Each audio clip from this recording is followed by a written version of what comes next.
মেদিনীপুর মেডিকেলের ছবি আপনাদের দেখাবো, যেখানে কিছুক্ষণ আগে একটি অ্যাম্বুলেন্স একজন প্রসূতিকে নিয়ে রওনা হয়ে গিয়েছে বলে খবর পাওয়া যাচ্ছে।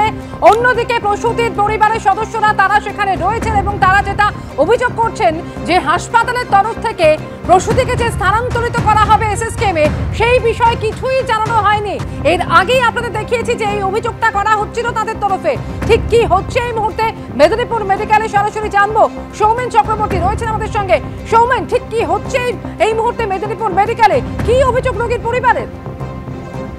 দেখো অমৃতা, এই মুহূর্তে কিন্তু একেবারে পরিস্থিতি নিয়ন্ত্রণে বলা যেতে পারে, কিন্তু কিছুক্ষণ আগে আমি যেই ছবিটা এই মুহূর্তে দেখাচ্ছি, এটা প্রথম অ্যাম্বুলেন্স। এই অ্যাম্বুলেন্স শুধুমাত্র সিটিং থেকে বেরিয়ে এসেছে। মিনারা বিবি যে পেশেন্ট, তাকে তোলা হয়েছে এবং তাকে যখন তোলা হচ্ছিল ওখানে বেশ কিছু রোগীর প্রয়োজন ছিল। তাদের একটাই প্রশ্ন ছিল যে কাকে তোলা হচ্ছে বলুন, কারণ সেই পেশেন্টের একদম সেই অ্যাম্বুলেন্সে উঠবে, কিন্তু সেই সময় তাদের অভিযোগ হচ্ছে তাদেরকে জানানোই হচ্ছে না কোন পেশেন্টকে তোলা হচ্ছে, এবং সেই জন্যই তারা কিন্তু ওখানে সামান্য ঝামেলার সৃষ্টি হয় এবং বেশ কিছুক্ষণ প্রায় এক প্রকার টানা হিজড়ার মতো সিচুয়েশন তৈরি হয়ে যায়। তার অ্যাম্বুলেন্সের গেট লাগাতে বাধাতে বলা হয় যে কোন পেশেন্ট না বলা হলে তারা অ্যাম্বুলেন্স ছাড়বেন না।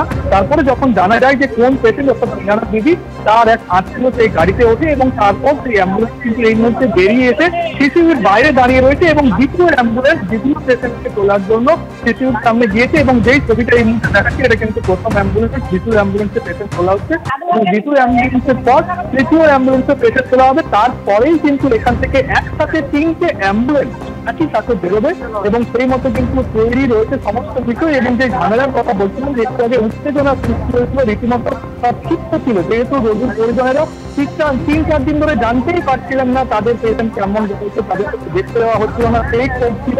পাশাপাশি আজকে হঠাৎ করে একজন পেশেন্টকে তুলে দেওয়া হলো অ্যাম্বুলেন্সে, কিন্তু কাউকে বলা হচ্ছে না সেটা কোন পেশেন্ট, কাকে তোলা হচ্ছে। এটা নিয়েই কিন্তু বেড়ে যায় যে কাকে তোলা হচ্ছে তারা জানতেই পারছেন না। এমনিতেই তারা 3:30টার সময় প্রথম গাড়ি দেখে জানতে পারেন যে কলকাতায় স্থানান্তর করা হবে, জানিয়েও কিন্তু প্রথম এখন উত্তেজনা তৈরি হয়েছে যে তারা জানতেই পারছেন না যে তাদের পেশেন্টকে কলকাতায় স্থানান্তর করা হবে, অথচ 3টে অ্যাম্বুলেন্স হাজির হয়ে গেল। তা নিয়ে ছিল এবং এই একই খুব দেখা দেয় যখন একজনকে অ্যাম্বুলেন্সে তুলে নেওয়া হয়, যে কাকে তোলা হচ্ছে, কেন তোলা হচ্ছে বা তার সাথে কে যাবে সেটা তো বলাই হলো না। কিন্তু তারপর যখন বলা হলো যে মিনারা বিবি এবং তার এক আত্মীয়, সেটা ভেতরে একটু ছবিটা আমি দেখানোর চেষ্টা করবো।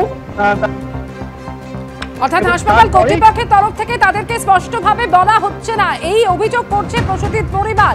তবে ইতিমধ্যে এক এক করে প্রসূতিদের অ্যাম্বুলেন্সে তোলার কাজ শুরু হয়েছে। আর কিছুক্ষণের মধ্যেই 3টে অ্যাম্বুলেন্স রওনা হতে চলেছে কলকাতার উদ্দেশ্যে। মেদিনীপুর মেডিকেল থেকে 3 প্রসূতিকে নিয়ে অ্যাম্বুলেন্স রওনা হচ্ছে, যাদেরকে নিয়ে আসা হবে এসএসকেএমে এবং তারপরে দ্রুত চিকিৎসা শুরু হবে সেখানে।